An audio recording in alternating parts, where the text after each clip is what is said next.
हैं हम उन मदरसे के शिक्षकों की तरफ जिनकी चर्चा हमारे साथियों ने किया, उस पर मैं बहुत समय इसलिए नहीं देना चाहता हूं कि हमारे भाई आशुतोष जी ने उस पर समय दिया। और मैं आपसे केवल एक ही बात कहना चाहता हूं कि मदरसों में आधुनिक शिक्षकों की जो नियुक्ति सरकार ने किया,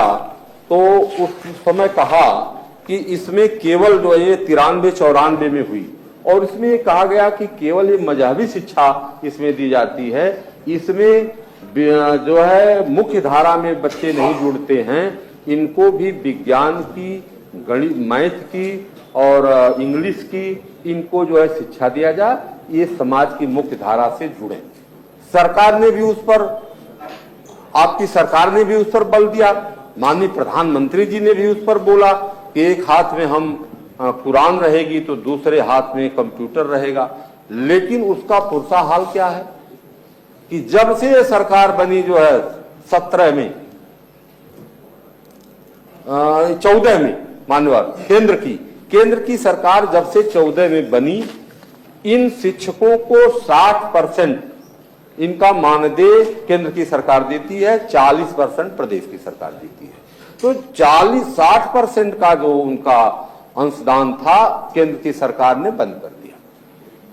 अब वो बेचारे शिक्षक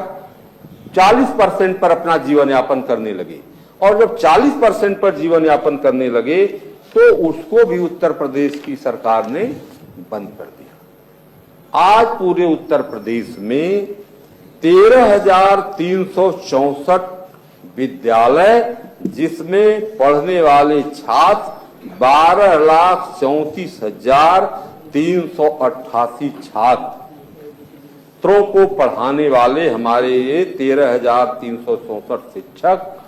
1 रुपया न प्रदेश की सरकार से पा रहे हैं, न केंद्र की सरकार से पा रहे हैं। कितना गुणवत्ता परक वो शिक्षा देंगे जिनका माइंड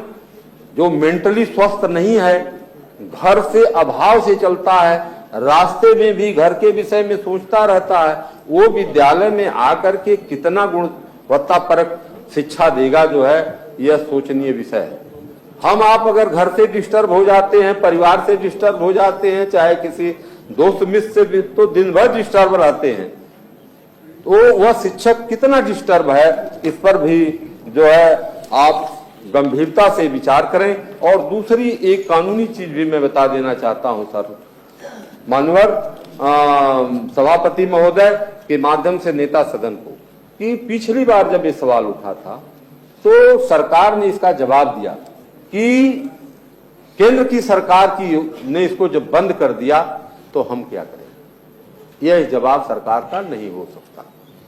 जब आपकी ये जो शिक्षा है, और इस शिक्षा को जो है ये कह लीजिए कि एक तरह से ऐसी शिक्षा है जिसको जो है ये कहा जाए कि ये समाज की कल्याणकारी योजना।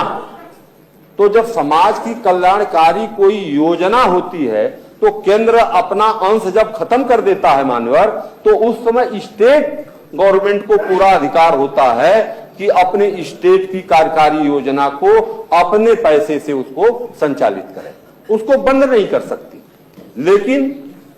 ये सरकार इसको पूरी तरह से बंद कर दे रही है।